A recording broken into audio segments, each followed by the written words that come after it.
Ponto de Vista. Apoio Grupo Mendes.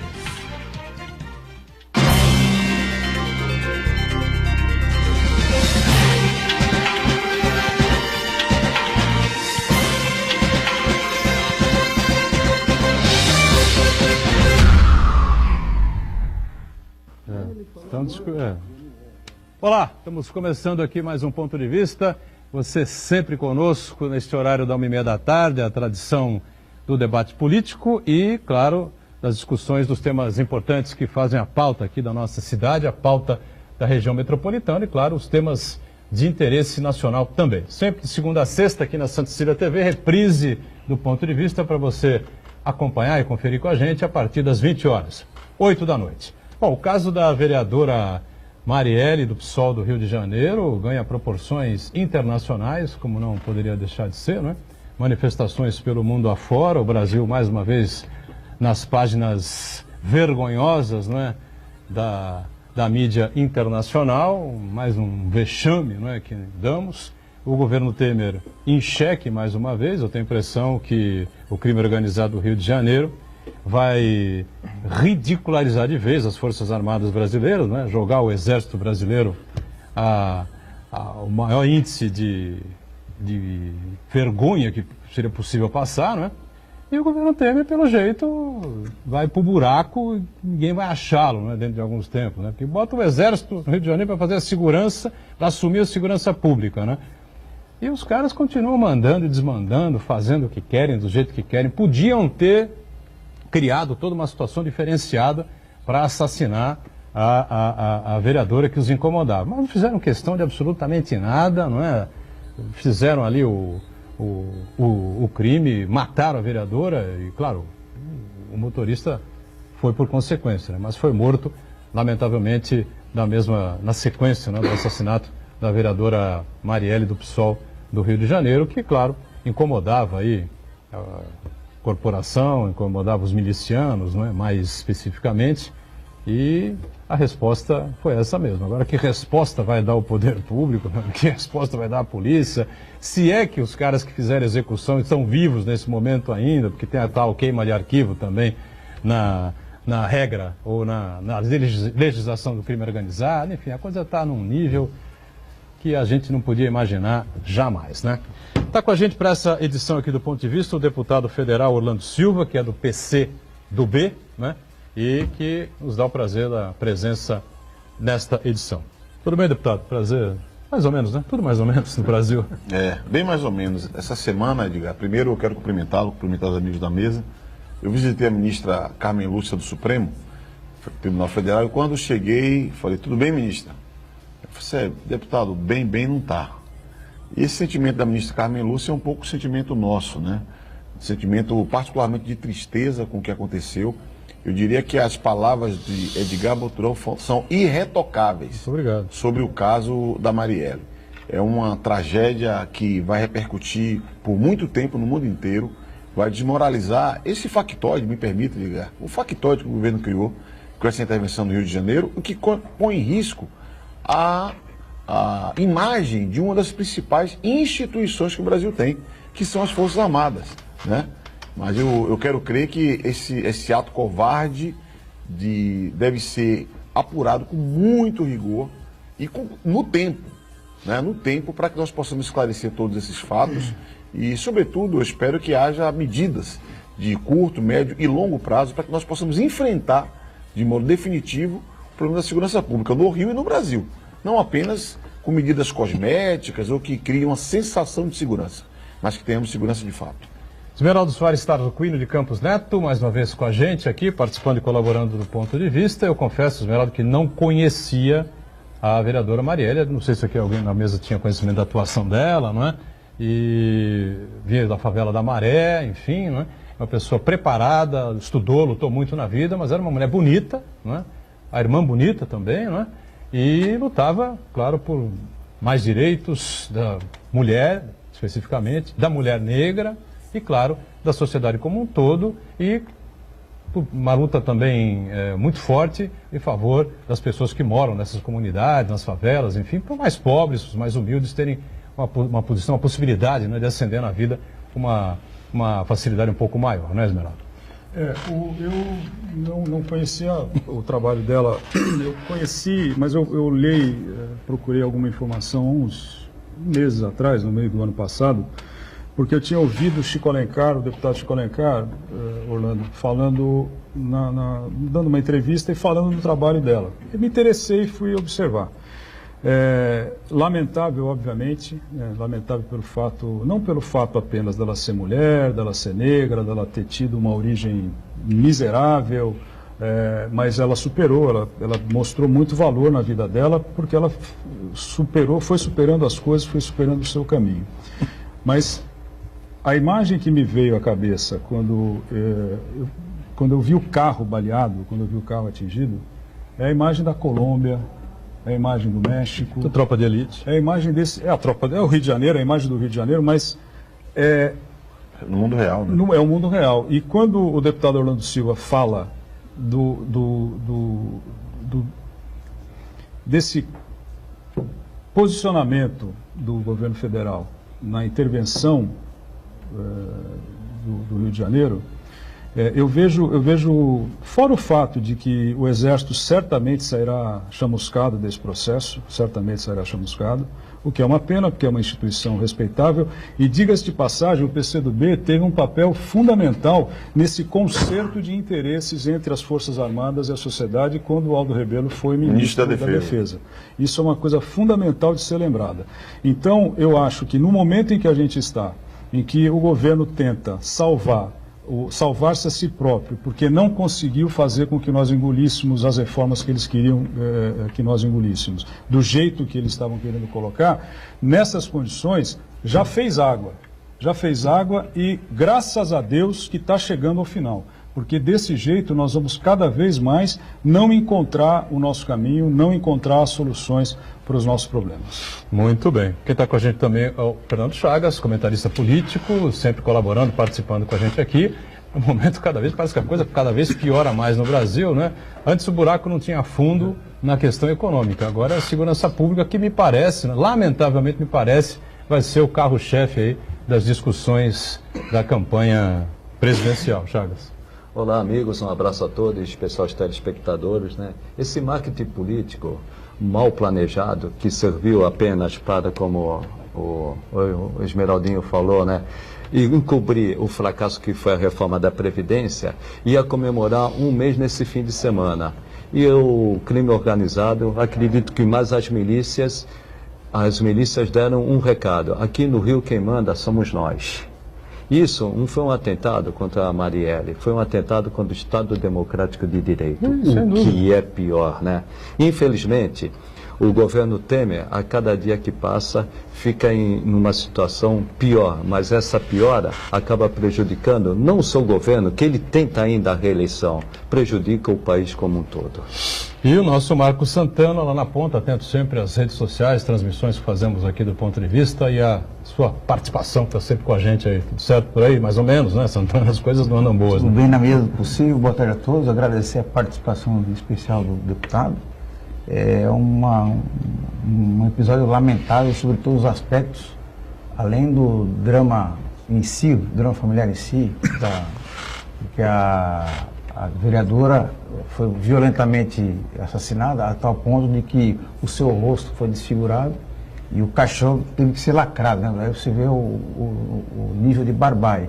Mas mais do que isso, evidenciou que, se a gente parar para pensar, a Marielle era uma mulher invisível para boa parte da população brasileira, que não conhecia não só ela pessoalmente, mas não conhecia o trabalho que ela desenvolvia, as bandeiras que ela defende, bandeiras que não se restringem apenas ao Rio de Janeiro, mas de uma maneira geral ao Brasil inteiro, que é uma luta contra o preconceito, contra a desigualdade de gênero, a desigualdade de raça, a pobreza, a truculência da polícia militar. E agora o que experimentamos, infelizmente, é uma tentativa de uma segunda morte da Marielle, que uma parte significativa da sociedade brasileira, infelizmente, tenta assassinar a reputação da Marielle, né? Dizendo que ela, em vez de defender os direitos humanos, ela defendia o direito dos humanos, quando na verdade quem pensa assim ou é ignorante completamente, que não sabe do que se trata o assunto, ou sabe do que se trata e age de má fé. Então, a morte dela é sintomática, é um grande alerta para todos nós, para prestarmos atenção a essas bandeiras que ela defendia e trabalhar para que crimes como esse não fiquem impunes. Não é o primeiro, infelizmente não será o último, né? Tivemos também morte de outras militantes, como a Dora Stang, tivemos morte do Chico Mendes, também por conta da sua militância. Então é um sinal de que a população tem que ficar alerta e pressionar as autoridades para que identifiquem e punam os responsáveis, não só quem apertou o gatilho, mas todos os mandantes, inclusive, que sejam punidos exemplarmente. E eu quero cumprimentar você que nos acompanha o ponto de vista agora, ao vivo, convidar você a participar do programa, mandando sua pergunta, crítica, sugestão, pelo Facebook. Ponto de Vista com Edgar Butrão ou por e-mail, contato@pontodevista.tv.br. O programa também pode ser acompanhado ao vivo pela internet, santaportal.com.br/tv. As edições anteriores podem ser consultadas na internet também, no nosso canal no YouTube, na nossa página no Facebook. E você que nos acompanha na reprise, uma boa noite. E sempre o mantra de todos os dias, né? O programa ao vivo vai até as 2h30 da tarde, a reprise só começa às 8, deputado. E nesse meio tempo aí, só Deus pode saber o que vai acontecer pelo Brasil afora, seja na área política, na área econômica, na área da segurança, enfim. Né? Eu concordo com tudo isso. Criminal também.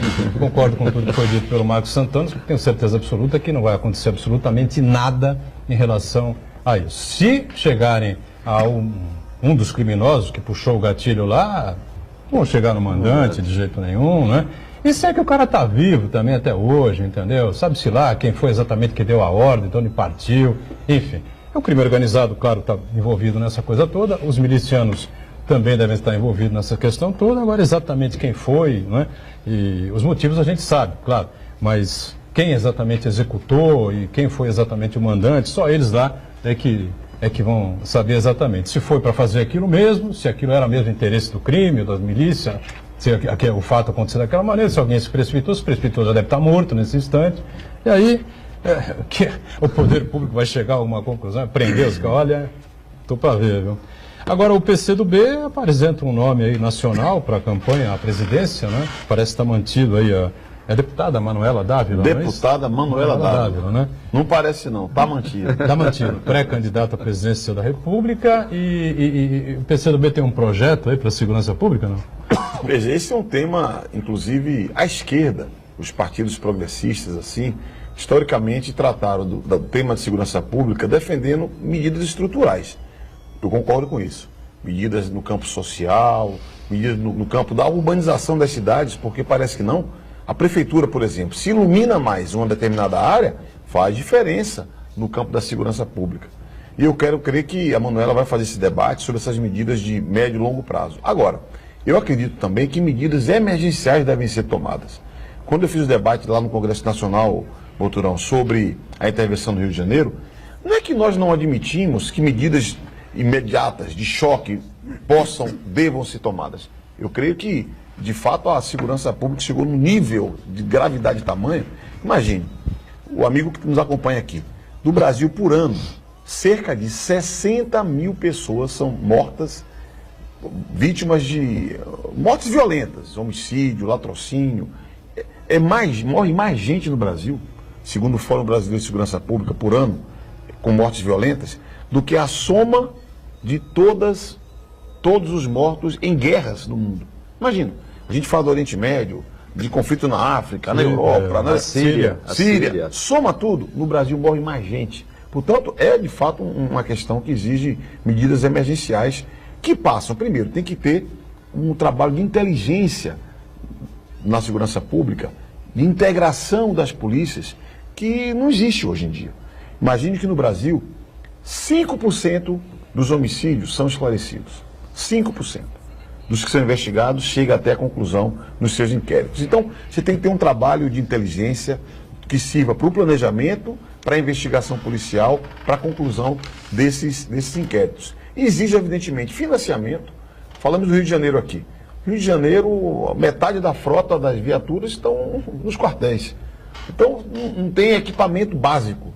Os bandidos com armas de última geração e a polícia com 38, digamos assim, com armas completamente defasadas. Deputado, a esquerda foi governo durante 8 anos do Lula. O Lula nunca foi um homem de esquerda, né? Ele mesmo, de primeira entrevista coletiva que ele deu disse para todo mundo: onde vocês ouviram eu dizer na minha vida que eu era de esquerda? Ele tem razão, nunca foi homem de esquerda mesmo, mas a esquerda se abrigou no Partido dos Trabalhadores durante muito tempo, e depois PCdoB, PSB e tal, nessa coisa toda. E foi governo durante 8 anos com Lula, mais 4, 5 e pouco com Dilma, e não aconteceu nada, né? Aconteceu. Aconteceu? Melhorou a segurança pública? A segurança, veja, os dados que nós temos hoje são dados mais graves do que no período anterior. Evidentemente que você não pode fazer uma ligação, eu não seria honesto se eu fizesse uma ligação do aumento da violência com um governo. Isso não seria honesto de minha parte, não farei isso, atribuir apenas a incompetência do atual governo. Mas você teve, por exemplo, a época, era o Tasso Genro, ministro da Justiça, se desenvolveu a ideia de um sistema único de segurança pública.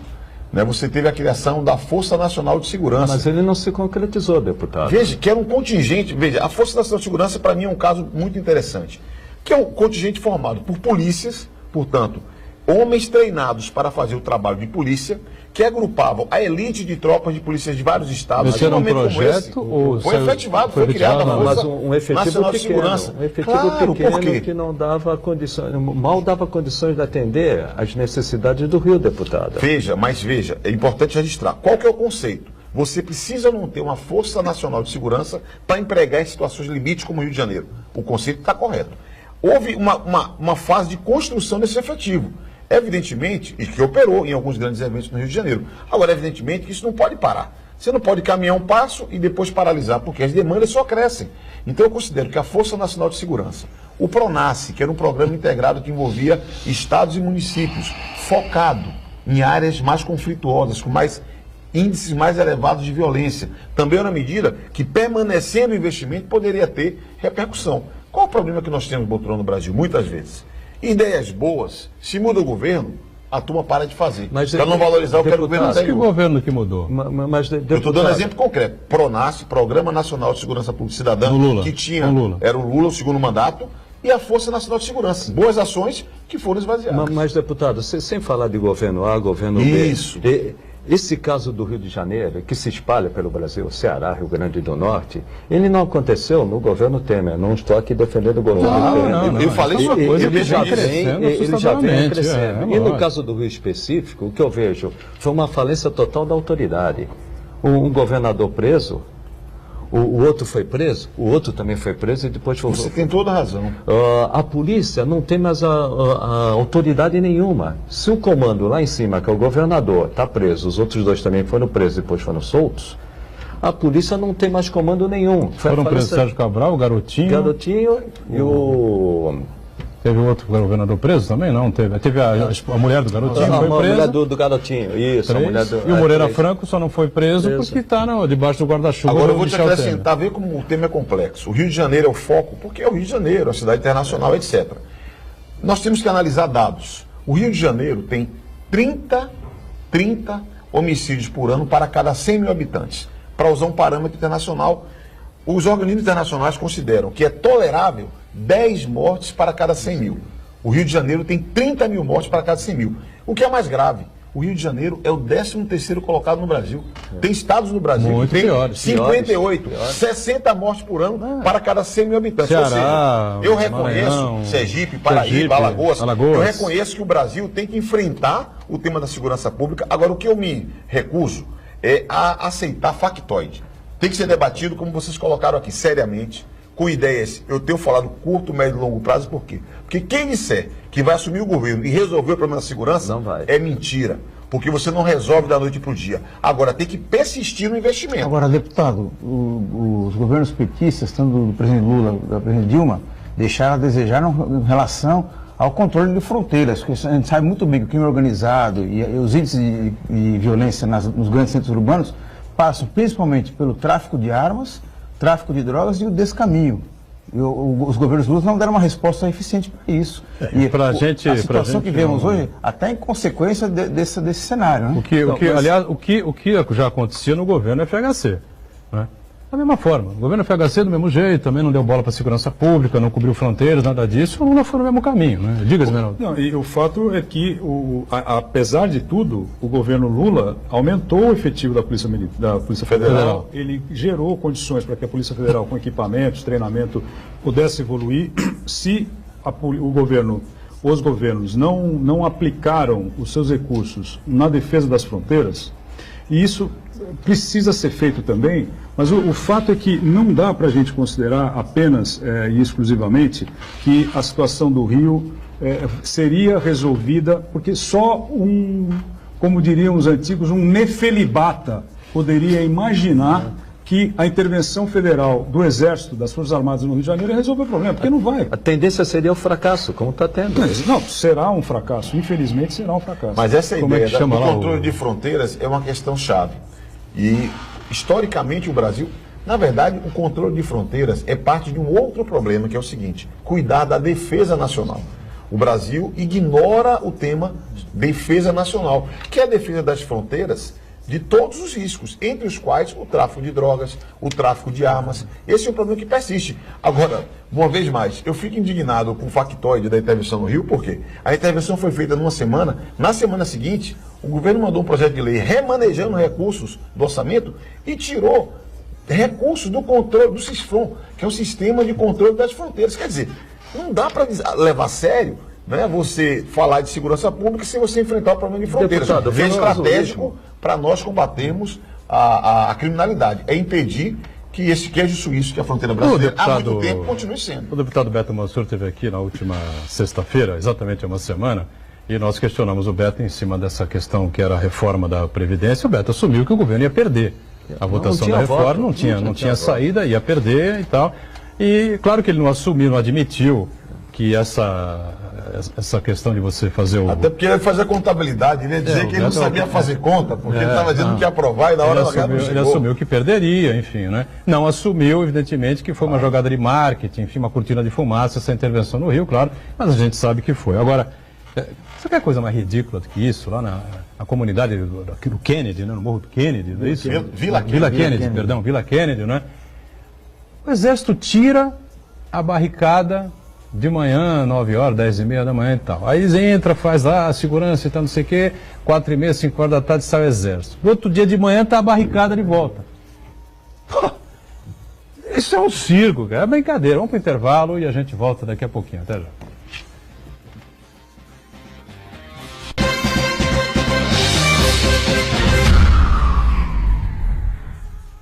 Existe um lugar em Santos onde você encontra os empreendimentos mais fascinantes da região. Um lugar amplo, aconchegante, feito para oferecer o melhor atendimento para você. Um lugar que reúne as melhores opções residenciais e comerciais nos bairros mais nobres de Santos. Um lugar que a gente nem precisava dizer, porque você já sabe. Central de Vendas Grupo Mendes, Rua Guaiaó 55, Aparecida. Venha fechar um bom negócio para abrir as portas do seu novo lugar. Mudanças na educação para o Brasil avançar.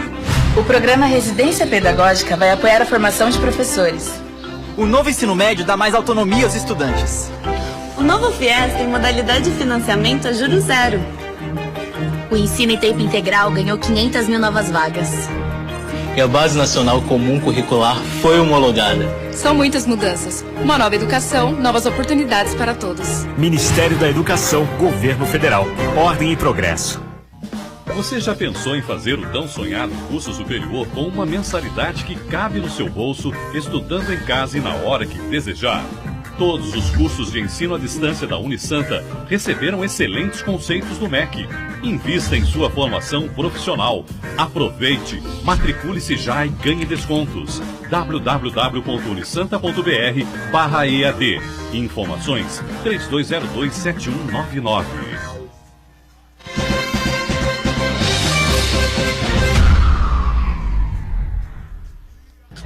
De volta aqui o ponto de vista, Orlando Silva, deputado federal do PCdoB, participa com a gente, Esmeraldo Tarquínio Neto também lá à esquerda, o Chagas conosco, Marcos Santana atento e as redes sociais, e o deputado disse aí no primeiro bloco que esteve em visita à ministra Carmen Lúcia recentemente, né? E segundo a gente acompanha daqui, é sofrendo uma enorme pressão de deputados e senadores do PT, do PCdoB, enfim, né, para colocar em pauta o habeas corpus do presidente Lula, né, ou para colocar em votação definitivamente na sessão do Supremo, né, a possibilidade de você reverter aquela decisão anterior de prisão para quem for condenado já em segunda instância. Foi debatido aqui, eu lembro que num programa anterior que nós tínhamos na casa, o Vicente Cassione, quando essa decisão foi tomada, ele ficou praticamente metade do programa atacando, né, e criticando o Supremo por ter tomado essa decisão. Se você prende uma pessoa em segunda instância, depois de segunda instância, para que servem então as outras instâncias, né? Realmente é uma coisa confusa, estranha, e, mais uma vez uma confusão que só se vê num país como nós estamos aqui. Vocês foram lá pressionar a presidente do Supremo, foi isso, não? De maneira alguma. Não? Veja, eu até no final da visita à presidente Carmen Lúcia, eu comentei, olha, essa é uma visita de rotina. Eu, por exemplo, na próxima segunda-feira, eu vou visitar o ministro Edson Fachin para conversar sobre uma ação direta de constitucionalidade que o nosso partido impetrou contra artigos da chamada reforma trabalhista. Então, sempre que há dúvida sobre matéria constitucional, há encontros, debates, informações que são oferecidas. A ministra foi super gentil, se colocou como nós imaginamos que ela deve se colocar. Ela tem que guardar os preceitos constitucionais e tem que seguir aquilo que está estabelecido no regimento interno da Corte, do Supremo Tribunal Federal. Evidentemente que nós manifestamos uma preocupação, porque o presidente Lula, como ex-presidente da República, o processo que envolve o presidente Lula é um processo bastante polêmico. Porque no direito, por exemplo, existe o princípio do juiz natural. O juiz natural de algo que teria sido praticado na cidade de Guarujá, não faz sentido ser um juiz no Paraná. Uma matéria que é atribuída um determinado ato de ofício de um tema que é no Rio de Janeiro, mas a Operação não faz Lava Jato, sentido. Não, veja. Juiz natural. As conexões da Lava Jato chegaram em São Paulo e no Rio estão sendo julgadas nesses locais, por atos praticados nesses locais. Eu não estou nem entrando no mérito de ter prova, de não ter prova. Estou falando de procedimentos para ilustrar o seguinte: é polêmico.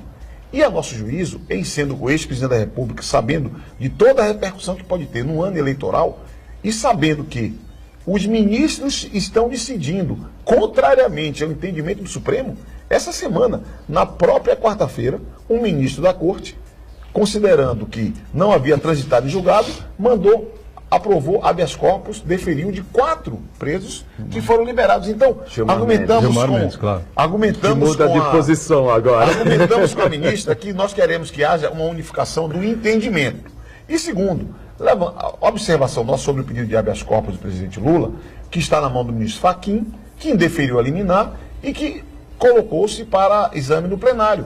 Era só consultá-la sobre quando irá ao plenário. A minha interpretação da reunião, ela não falou nada explicitamente, é o seguinte: em havendo iminência da prisão do presidente Lula, o Supremo tem a obrigação de julgar um habeas corpus, que é uma medida que deve ser tratada em mesa, como se fala, não é? Em mesa, na urgência que o caso depende. Longe de pressão, porque nós confiamos no Supremo, nós confiamos na ministra Carmen Lúcia e temos convicção que o Supremo continuará sendo um guardião das leis do Brasil. Agora, abuso de poder e de autoridade, tem no Poder Executivo, mas também tem no Judiciário. Julgamento seletivo, nós não podemos aceitar. Deputado, por outro lado, eu concordo até com o advogado Vicente Cassione, né?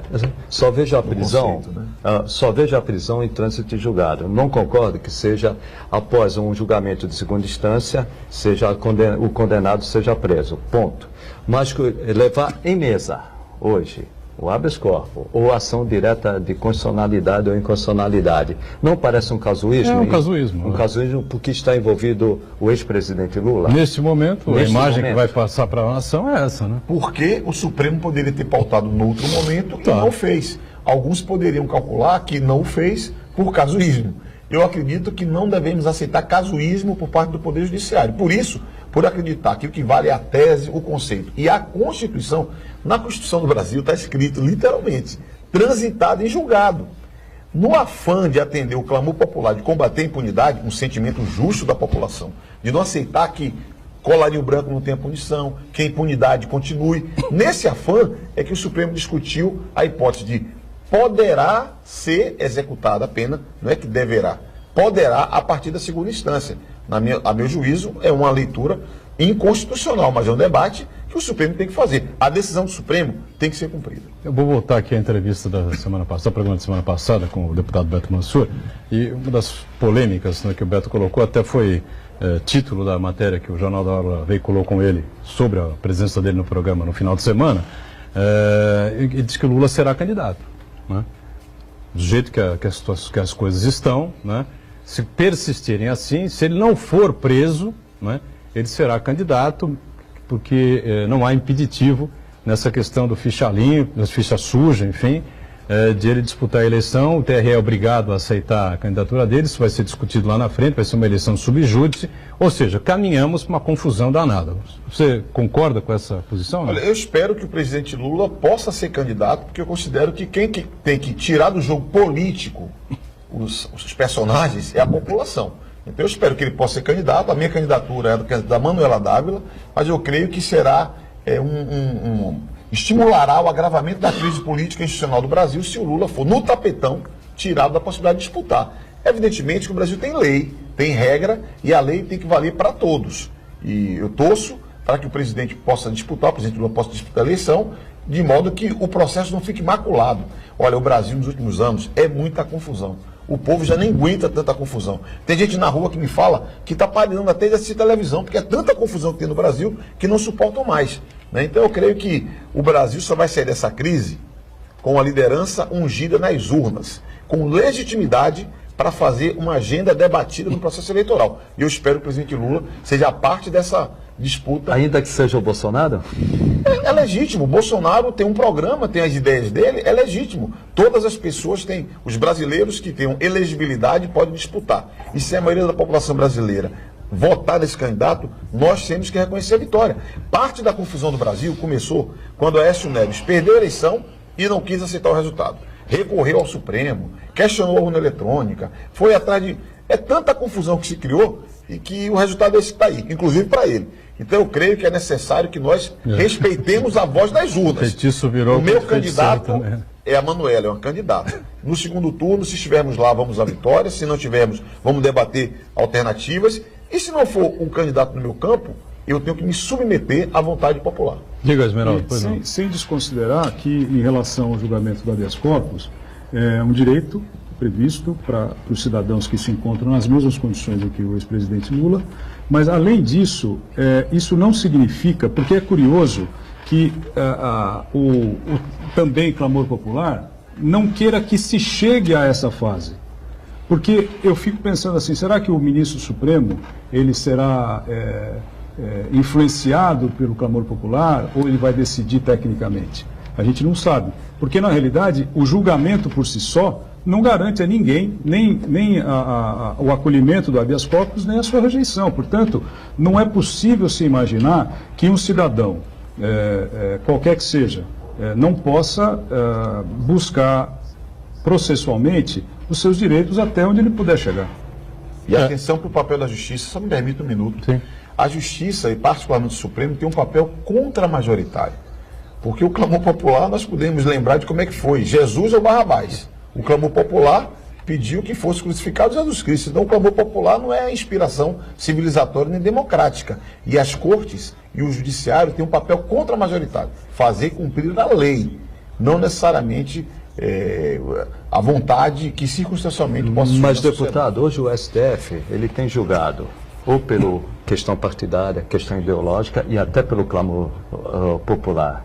O STF, hoje, ele não está tão isento como no passado. Tanto é que qualquer cidadão hoje conhece os 11 ministros do STF e não conhece a seleção brasileira. É verdade. Qual a sua avaliação disso? Veja, de fato, nós estamos vivendo uma situação meio insólita. Eu respeito muito e admiro um dos que eu considero mais bem preparados ministros do Supremo, que é o ministro Barroso. O ministro Barroso é um intelectual, um pesquisador, um professor universitário extraordinário.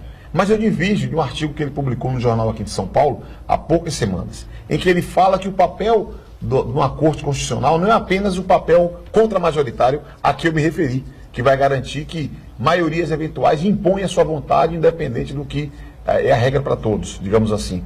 O ministro Barroso fala que o judiciário, particularmente o Supremo, pode ter um papel iluminista, que é de abrir caminhos sobre temas que não estão ainda compreendidos pela sociedade, e mais, poderia ter um papel de representatividade para dar voz a demandas sociais. Veja, ele argumenta que a representatividade e o iluminismo são traços contemporâneos de uma corte constitucional. Eu divido completamente, porque esses aspectos são aspectos da política, não da justiça.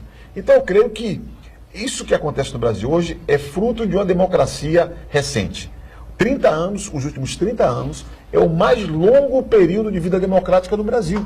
Se a gente pegar os Estados Unidos, são, com todas as diferenças, 2 séculos de experiência e trajetória que eles têm lá. Aqui não. Então eu creio que nós vivemos no Brasil hoje, institucionalmente falando, uma espécie de dores do parto, digamos assim, de nascer uma sociedade mais madura, mais evoluída institucionalmente. Diga, Santana. Deputado, o senhor pleiteia a reeleição agora, e o senhor foi ministro dos esportes do governo Lula, num período muito importante para o Brasil, que foi durante a realização da Copa do Mundo. E o que a gente percebeu é que... A Copa do Mundo foi com a Dilma, né? Com a Dilma, isso, mas o período que o Brasil conquistou o direito de realizar a Copa, né? Bom, mas, e as Olimpíadas. O ponto que eu quero chegar é que, no final das contas, a gente percebeu que a realização da Copa do Mundo ocultou um esquema bilionário de corrupção, superfaturamento de obras, até invenção de obras que não seriam necessárias, e assim por diante. Um grande esquema que resultou em muitas pessoas, inclusive, na cadeia, né? Eu queria saber do senhor de que maneira esse tipo de assunto acaba respingando não só numa candidatura do senhor e da candidatura de pessoas que participaram do governo naquela ocasião. Veja, corrupção é corrupção. Eu acho que é injusto conectar corrupção com Copa do Mundo, corrupção com os Jogos Olímpicos. Se fosse assim, só haveria corrupção nesses eventos, ou nessas atividades, ou investimentos correlatos a essas atividades. Corrupção é um mal que o Brasil e o mundo precisa enfrentar, com transparência, com controle social, com judiciário eficiente funcionando, com punição exemplar, com o devido processo legal. Então, eu quero crer que a agenda de combate à corrupção é parte da agenda brasileira, que tem que ser desenvolvida, afirmada, para bem do interesse público, né? Eu acredito que nós temos que não tolerar, digamos assim, a corrupção. Eu tive o privilégio, sendo ministro do esporte, participar de projetos, tanto da conquista da Copa, como da conquista da Olimpíada, que tinha uma estratégia por detrás disso, né? Vocês recordam que o Brasil, quando o Lula era o presidente, chegou a ter um papel internacional mais relevante. Aquela frase do My Man que o Obama falou, era o reconhecimento do presidente Lula, era o cara, né? Era uma fase do Brasil com um novo patamar internacional. E havia um objetivo, de um lado, do chamado soft power, né, de promoção, de afirmação do país através de medidas como essa, como a China utilizou com os Jogos Olímpicos, como o Japão já utilizou em outros momentos, e outros países, como a Rússia utiliza agora, de afirmar o potencial, a força. É normal aproveitar eventos como esse para afirmação de potencialidade de países, de nações, e havia uma estratégia de estimular investimentos que deveriam ser feitos, mais cedo ou mais tarde teriam que fazer. Teve coisa boa, a turma não percebe. Lembremos como eram os aeroportos. Eu era ministro, o pessoal falava, ministro, no aeroporto, eu na fila para embarcar, falava, ministro, olha esse aeroporto, imagina na Copa. Era assim que eles falavam. Isso estimulou o quê? A antecipação de um modelo novo de gestão dos aeroportos de concessão que funcionou perfeitamente no Brasil. Teve investimentos que foram feitos com melhor planejamento, com pior planejamento. Os aeroportos todos melhoraram? Eu diria sem medo de errar. Os aeroportos no Brasil, todos eles melhoraram. A partir do modelo de concessão, porque tem assunto que não tem que ser o governo que cuida. O governo tem que cuidar de tudo. Tem operações, serviços públicos que podem ser feitos na forma de concessão. Com certeza, eu acho que melhorou. Não, Guarulhos, podemos falar de Congonha, de Santos Dumont, aeroporto de Brasília, mudou completamente. Eu estou dando um exemplo assim, sei que a resposta está longa, mas é porque são temas, aqui em São Paulo, esse monotrilho na capital, que vai ligar o sistema de trem ao aeroporto de Guarulhos, depois, olha, São Paulo deve ser a única grande cidade do mundo que não tem transporte de alta capacidade, trem ou metrô ligado ao principal aeroporto. Essa conclusão lá vai ser fruto desse período de planejamento e investimento de hora da Copa. Demorou muito. O governo do Estado de São Paulo demorou para entregar, mas ao fim e ao cabo vai ser boas conquistas para o nosso país. Indo mais além, na questão de legado para o esporte, hoje eu estou fazendo uma análise, esquecendo que o senhor, apesar que não dá para esquecer que o senhor foi ministro do esporte, mas fazendo uma autocrítica, uma autoanálise. Qual foi o legado que deixou? Vou dar um exemplo, um Maracanã. Ele vai desmentir, lógico.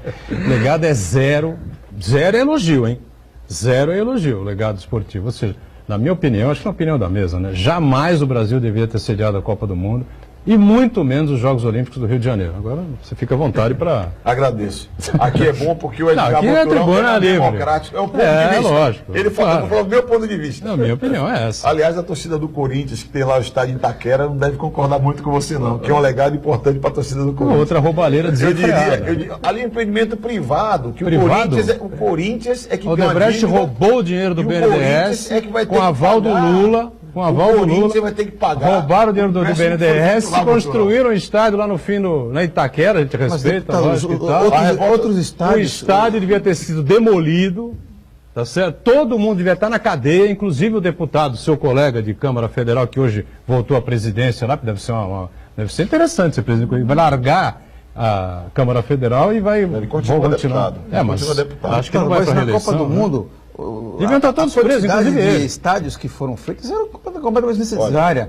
Estádio na Amazônia, estádio no Pantanal. Estádio no Pantanal, qual é o problema? No Amazonas. Completamente desnecessário. Se eu tiver um minuto, eu posso responder. Um minuto. Vamos para o intervalo e na volta mais de um minuto será garantido aqui. Tá resolvido.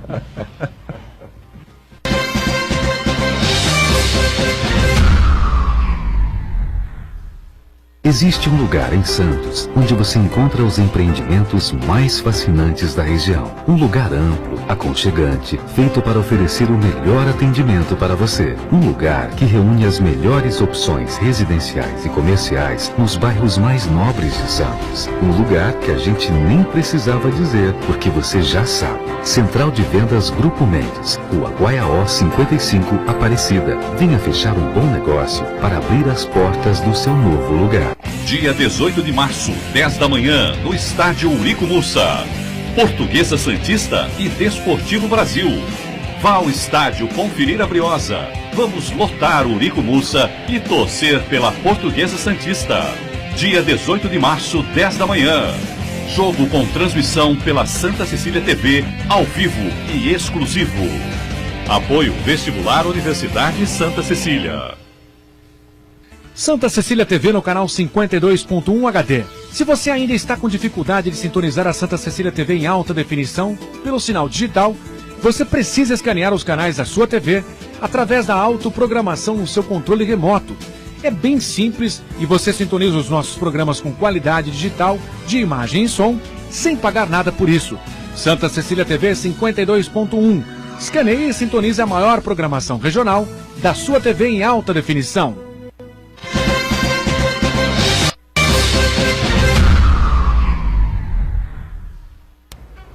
Muito bem, eu ainda continuo com a minha tese, tem que derrubar lá o Odebrechão, o estádio da roubalheira, que o Lula mandou ao Odebrecht fazer. Isso foi dito pelo Marcelo, estou mentindo, Esmeraldo? Marcelo Odebrecht disse numa das suas confissões lá à Polícia Federal, à Justiça, enfim, que o Lula pediu o estádio, não, porque o Corinthians precisa, que não sei o quê. Se ele está falando a verdade, eu não sei, mas ele falou. Ele falou exatamente isso, entendeu? Foram lá, pegaram o dinheiro, construíram lá o estádio. Vergonhosamente, lá o time da Marginal Sem Número não paga, não vai pagar nunca aquela dívida monstruosa que ficou. Um dos responsáveis por essa liga lá é o deputado sei lá, ele aparece lá no Congresso, de vez em quando ele dá a cara lá, o atual presidente lá da Marginal Sem Número.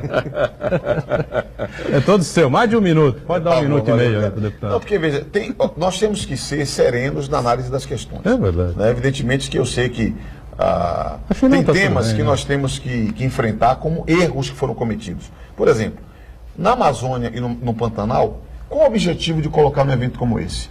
Divulgar para o mundo destino turístico. No mundo inteiro, o turismo emprega extensivamente. O Brasil recebe menos turistas do que a cidade de Paris. O Brasil recebe o mesmo número de turistas, o mesmo número que o Peru. Com todo respeito, mas o Peru é um país do tamanho da Bahia. Até outro dia recebia menos que Buenos Aires. O Brasil O Brasil tem uma costa maravilhosa, tem uma história maravilhosa, tem uma cultura maravilhosa e precisa de ter investimento para incrementar o turismo. Então você fazendo na Amazônia, que é um potencial turístico incrível, e no Pantanal, tem um valor. Qual é a proposta que foi feita? Na Amazônia, no Pantanal? Ainda está contando meu minuto, está passando aí. Qual é a proposta que nós fizemos? Fazer um estádio pequeno e fazer como a Londres fez nos Jogos Olímpicos, instalações provisórias. Cria e depois você desmonta e não fica o custo enorme para fazer a manutenção depois. Mas qual que é o detalhe? O Brasil é uma federação. Existe a prefeitura, existe o governo do estado, existe o governo federal. Essa federação, nós não somos uma república unitária, que o governo federal manda em todo mundo. O governo do estado, em Brasília, por exemplo, eu fiz 13 reuniões com o governador da época. O governador, não dá, não faz sentido, é um absurdo. Mané não Garrincha. pode fazer isso como o Mané Garrincha. A resposta que eu recebi nas 3 vezes é o seguinte: olha, você não vai prestar, o governo federal não vai prestar dinheiro, tudo bem, eu vou usar dinheiro próprio do estado. Governador, mas não faz sentido desse tamanho, tudo bem, você não acredita, mas eu quero um estádio que tenha a dimensão de Brasília. Eu estou dando um exemplo concreto para não ficar falando caso a caso. Isso me parece vaidade pura.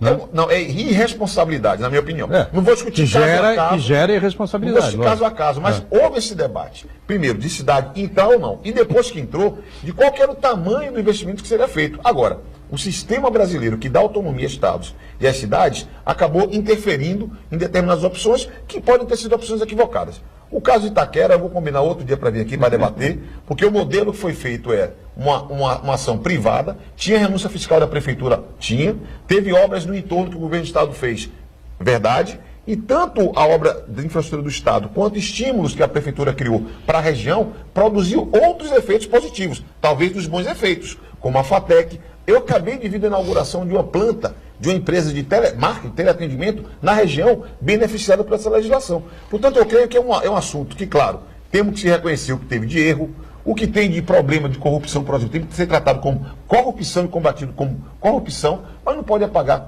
aspectos positivos que, a meu juízo, existiram. Falei 2 minutos. Geraldo Santana, Chagas. Podemos mudar um pouco de à assunto? Vontade, claro.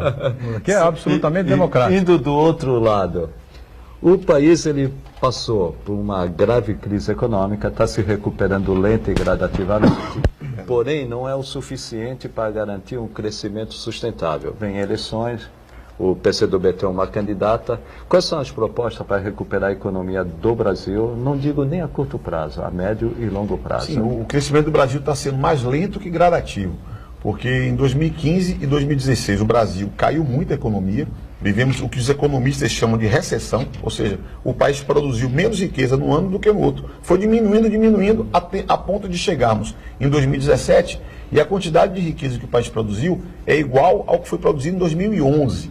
Ou seja, a economia brasileira está patinando. Parte do problema da economia brasileira não está na economia, está na política. Essa instabilidade política, essa incerteza, gera insegurança e muita gente que poderia investir no Brasil não investe porque vai saber o que vai acontecer, vai cair outro governo, vai ter mais problema adiante. Então eu creio que o processo eleitoral pode criar um novo ambiente no país que em si já pode criar um ambiente para atração de investimentos para o nosso país e mesmo empresários brasileiros ficarem mais seguros para investir em nosso país. Segundo, eu considero que nós temos que discutir, e esse é um tema da eleição, que atribuições o Estado brasileiro pode ter no que diz respeito ao investimento. Por quê? O Brasil deve ter hoje, na proporção do PIB, no percentual do PIB, das mais baixas taxas de investimento da história. Devemos ter perto de 15%. 14%. 14% é o percentual de investimento com relação ao PIB. É muito pouco. Muito pouco. E a expansão desse investimento exige que o Estado reveja suas contas, reveja os seus gastos, refaça planejamentos para aumentar a capacidade de investimento do Estado. Então, checar as contas públicas. Capacidade de investimento do Estado em que, exatamente? Na minha visão, não primeiro, dá para fugir. Infraestrutura. Infraestrutura. Primeiro, na minha opinião, seria educação. Infraestrutura e logística. Sem hierarquizar, mas é porque eu estou falando como economia. Não, tudo bem. Mas... Educação e investimento necessariamente de médio e longo prazo. Mas um dia tem que começar. Não, perfeitamente. Educação. Outro tema. Pesquisa e desenvolvimento. Inovação. São temas que nós temos que investir, necessariamente investir, para que nós possamos dar um salto de qualidade. Assim foi com os Estados Unidos, com a Alemanha, com os tigres asiáticos. Nenhum país do mundo evoluiu sem um nível educacional maior e o nível médio de escolaridade do Brasil está abaixo da maioria dos países da América do Sul. Não estou nem comparando com a Europa. Eles são muito menores, são países muito menores. Pesquisa e desenvolvimento e investimento em infraestrutura e logística, para que a economia possa fluir. Deputado, concordo com o senhor. Só em infraestrutura, o Brasil investe apenas 2% do PIB. 2% do PIB em infraestrutura e logística. O senhor acha que é o Estado que tem que investir ou nós temos que ir para um outro modelo de concessão? Já que nós temos um déficit anual da União de cerca de 160 bilhões. O Estado até tem um teto de gasto, né? E tem a regra de ouro que estão querendo quebrar. Qual é a visão que o PCdoB tem, o senhor tem, a sua candidata tem? Nós vamos fazer essas reformas estruturantes, reforma da Previdência e outras, ou nós vamos continuar com esse modelo do Estado, o Estado tendo que garantir tudo e sem recursos para tal? Lembrando que o Estado educa mal, não oferece segurança pública a absolutamente ninguém, tem uma saúde pública praticamente falida, né?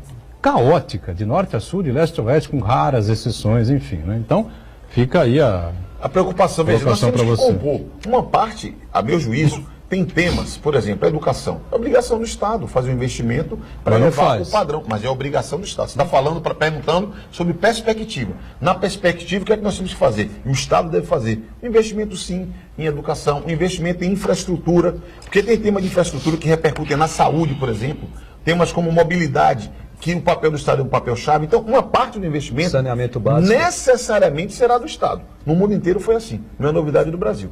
Uma parte, o Estado brasileiro tem que organizar na forma de concessões. Eu creio que o Brasil, nos últimos 15 anos, aprendeu bastante, experimentou modelos, alguns deram certo, outros não deram certo. Veja agora a proposta de revisão do modelo de concessões de rodovias e de ferrovias. E nós temos que aprender com o que deu errado para pôr de pé bons modelos de concessão para atrair recurso privado. E mais, eu creio que nós temos que estimular empresas do Brasil e empresas de fora do Brasil. Porque tem alguns setores da economia que, por vezes, mesmo na esquerda, falamos de preservar empresas nacionais, quando nós vamos ver, preserva o interesse da empresa nacional contra o interesse do povo, ou contra o interesse do consumidor. Então, o modelo tem que combinar o investimento público, investimento privado de capital nacional e de capital de fora. Diga, Santana. Registrar a participação do Uriel Vilas Boas. Uriel Vilas Boas devia estar aqui, viu? Vocês não passaram, não avisaram ele que vocês vinham para cá hoje, não? Uriel, essa mesa teria mais para a gente fazer esse enfrentamento com você aqui, Uriel. Cadê você, ô? Não, o Marquito está dizendo que ele não está. O Uriel passou aí por um problema de saúde, não é? Mas ele já está restabelecido. Conversei com ele agora essa semana, enfim, ainda está em casa. Convidaram ele para vir aqui, para participar da caravana? Pô, deviam ter convidado. Uriel, estamos devendo um abração, Uriel. Boa recuperação. Referência dos comunistas aqui na região metropolitana. Quem é? Uriel, né? Referência no sindicalismo, cara do bem. Um abraço, Uriel. Diga, Santana. A participação dele sobre a questão da segurança. A ocupação das regiões dominadas pelos milicianos deveria levar em conta a construção de moradias, hospitais, colégios, com elevado índice de agentes especializados nas relações humanas. E mais, que as famílias de todos os segmentos sociais agissem para evitar o consumo de drogas, combatendo o vício entre seus membros. Eu acho que os milicianos não estão muito interessados nisso, não, né? O interesse deles é fazer o domínio, faturar em cima, enfim, manter aí a escravização ali da população, seguindo a cartilha deles. Enfim, assista o Tropa de Elite, que você praticamente tem o retrato aí do que acontece no Rio de Janeiro. E o PCdoB segue essa linha que o Uriel propõe, enfim, o deputado? O sentido que o Uriel fala, o sentido humanista, né, como disse, que eu creio que nós temos que combinar medidas chamadas estruturantes, de longo prazo, com medidas emergenciais, né? Porque, de fato, esse problema da criminalidade tomou proporções absurdas. Esse caso do Rio, por exemplo, é aquela coisa, eles perderam completamente o constrangimento. E a impressão que eu tenho, inclusive no caso do Rio em particular, foi um teste. Eles estão nos testando, né? Até que ponto o Estado vai aceitar uma provocação dessa magnitude. Portanto, é muito grave. Temos que combinar, Uriel, medidas que têm um caráter humanista, com medidas repressivas, com muita determinação, para que nós não percamos essa batalha. Mas aí, deputado, a milícia só entrou porque tem a ausência do Estado. Claro. O Estado não fez o seu papel. O crime organizado também. O crime organizado ocupa um espaço em que há ausência do Estado, a ausência do poder público. Até porque, como nós aprendemos nos livros, né, o monopólio legítimo da força, ele só pode ser exercido pelo Estado. O crime organizado passou a fazer isso. Aliás, há quem diga, inclusive, que em algumas grandes cidades do Brasil, a redução da criminalidade se dá porque o crime organizado impõe uma regra. Até isso, meu Deus, já existe hoje em dia, sendo analisado por pesquisadores no campo da segurança pública. Pois não, Esmeraldo? É o sujeito que atua baseado numa sistemática, a sistemática mais pesada impõe uma determinada condição para quem tem menos força e aí faz isso. Mas isso também, infelizmente, não ocorre, não é, deputado, apenas no Rio de Janeiro. Aqui, vocês já falaram de outros estados, já citaram os estados do Nordeste e do Norte, mas aqui em São Paulo a gente também tem uma escalada do crime organizado de forma muito organizada e assustadora. E, lamentavelmente, a Baixada Santista tem exemplos aí de atuação do crime organizado. Mas o fato é que o que você fala em relação a uma ação estruturante ou ação emergencial, essa intervenção, ela realmente, não li nada que tivesse me convencido de que ela tenha um planejamento para ações estruturantes. Ela quer dizer que, olha, viemos para cá, vamos abafar o negócio. Só que não dá para ter abafa nesse tipo de coisa, porque essas coisas você abafa por um ponto, só que a poeira que você levantou, ela vai se colocar em outro lugar. Então não dá para você brincar com um negócio desse, e aí o abafa que ocorre no Rio, ele vai ter repercussão no Espírito Santo, em Minas, em São Paulo, e essas coisas ninguém está muito interessado, porque as reuniões que ocorreram com as secretarias de segurança dos estados limítrofes ao Rio de Janeiro, não resultaram em muita coisa, porque o governo não se posiciona. Me lembro aqui agora, deputado, de um fato que aconteceu essa semana, quando o ministro Marum, que por si só já é truculento, curiosa, né? Propõe lá o impeachment do ministro Barroso, com quem eu concordo com você, é um sujeito muito bem formado, uma belíssima figura, do ponto de vista jurídico, pelo menos. Mas isso prospera? Esse tipo de ação fantasiosa prospera no Congresso? Eu espero que não. Foi uma bravata, né? O ministro Carlos Marum, nosso colega deputado, ele é especialista em bravatas, digamos assim, em provocação. Eu considero muito grave que um ministro de Estado, que tem uma sala no Palácio do Planalto, vá à imprensa dizer que vai propor o impedimento de um ministro da Corte Constitucional. Não é uma saída para ele voltar à Câmara e tentar a reeleição? Eu considero muito grave, porque, a meu juízo, não, grave mas a crise que o Brasil atravessa, ela precisa de serenidade, responsabilidade e medidas efetivas para que nós retomemos o crescimento econômico, para que o povo possa ter emprego, para que a segurança seja enfrentada de verdade e não para o ministro ficar no Palácio falando bravado. Porque ele tem que abrir mão do Ministério, não é? Renunciar ao Ministério, voltar à Câmara, e aí seria uma saída interessante. Ele tá vendo que a coisa vai fazer água mesmo, né? Não, mas é bravata, eu não estou de acordo com isso não. Tá com cara de pressão. Eu acho que é uma bravata. Hoje eu estive em Santos com alguns objetivos. Um deles, eu tive a oportunidade de discutir com representantes do setor portuário uma medida que eu sou relator hoje. Eu sou relator do projeto de lei que discute a desoneração da folha.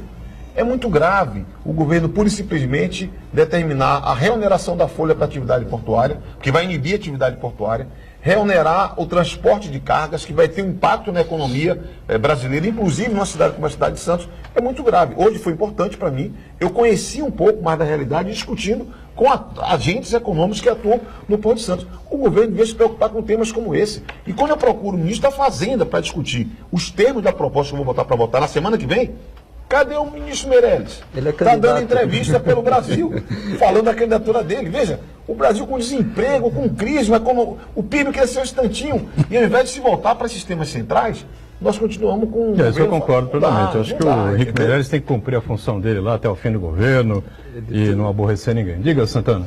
Participação do Luiz Leite. Ele quer saber se o deputado acredita na inocência do presidente Lula. Segundo ele, um cidadão que aniquilou o país e acha que o povo não tem discernimento de ver que ele já é carta fora do baralho. Olha, inocência e culpa não pode ser profissão de fé. Ninguém pode ter fé que a pessoa é inocente e ter fé que a pessoa é culpada. Esse Fla-Flu que virou a política brasileira, ou esse Corinthians e Santos que virou a política brasileira, tem que acabar. O que tem que ser feito é o devido processo legal, a investigação, a produção de provas, a defesa, o julgamento, a condenação nas várias instâncias ou a absolvição. Temos que cumprir a lei. O Brasil precisa de cumprir mais a lei. Eu não posso fazer pré-julgamento. Não, eu tenho fé que ele é culpado. Eu tenho fé que ele é inocente. Não se trata disso. Nós temos que fazer a lei ser cumprida. Essa que é a minha perspectiva. Olha, e a gente tinha um caso aqui envolvendo o vereador vereador da Câmara Municipal de Santos, vereador Kenny Mendes, foi reeleito vereador em Santos no ano de 2016, na última eleição, né, com um recorde absoluto de votos aqui na cidade, mais de 24.700 votos, quase 25 mil votos, né? E ele respondia no Tribunal Regional Eleitoral de São Paulo uma denúncia, né, que foi impetrada contra ele pelo ex-vereador aqui da cidade também, né, e advogado Nobel Soares, pelo fato do Kenny ter aí duas nacionalidades, né, canadense, enfim, não seria brasileiro, seria canadense, enfim, uma confusão danada. E a decisão saiu ontem no TRE e o vereador Kenny venceu, né, essa situação, saiu vencedor por 6-0, tá certo? Dos desembargadores do Tribunal Regional Eleitoral de São Paulo. O Kenny, portanto, segue no seu mandato, é candidato a deputado estadual, ninguém sabe se pelo PSDB, muitos dizem que ele vai ao PP, Partido Progressista, não é, Chagas? E hoje, numa entrevista no Jornal da Tribuna, o Nobel se diz muito decepcionado com essa decisão e que vai recorrer ao TSE, Tribunal Superior Eleitoral. Então, para quem ainda não sabe, tá certo? O vereador Kenny se mantém no cargo e acho que agora, durante o período eleitoral, ele vai ter toda a tranquilidade para se candidatar exercendo o cargo de vereador. Doutor, rapidamente, essa é uma ação do TRE, mas tem outra ação também na Justiça de falsidade ideológica, mas essa decisão já enfraquece a outra, certamente. É a mesma coisa, né? Pelo fato dele ter a nacionalidade canadense ou ter a certidão de nascimento em Cubatão, enfim, é um caso meio confuso, mas no TRE a decisão foi favorável ao vereador Kenny Mendes, hoje no PSDB, né? Deputado Orlando, obrigado por estar com a gente e até uma outra conosco. Valeu, viu? Eu agradeço a tudo que pude fazer aqui, visitar o Sindicato de Servidores Públicos Municipais, participar da posse do Sindicato dos Portuários, do Sindiporte, esse contato com os agentes do Porto, o anúncio que vamos fazer de R$500 mil para o Hospital dos Estivadores, que é uma forma de agradecer à população de Santos pelos votos que aqui alcancei. Enfim, estou muito feliz de visitar a cidade de Santos uma vez mais e encontrar os amigos com pontos de vista bastante firmes. Obrigado, Esmeralda, e aos Chagas estão sempre conosco, o Marcos Santana diariamente aqui com a gente, e nós junto com você, de segunda a sexta é ao vivo, ponto de vista, sempre aqui na Santa Cecília TV, 1h30 da tarde, a nossa reprise você acompanha às 8 da noite. Obrigado, gente, valeu.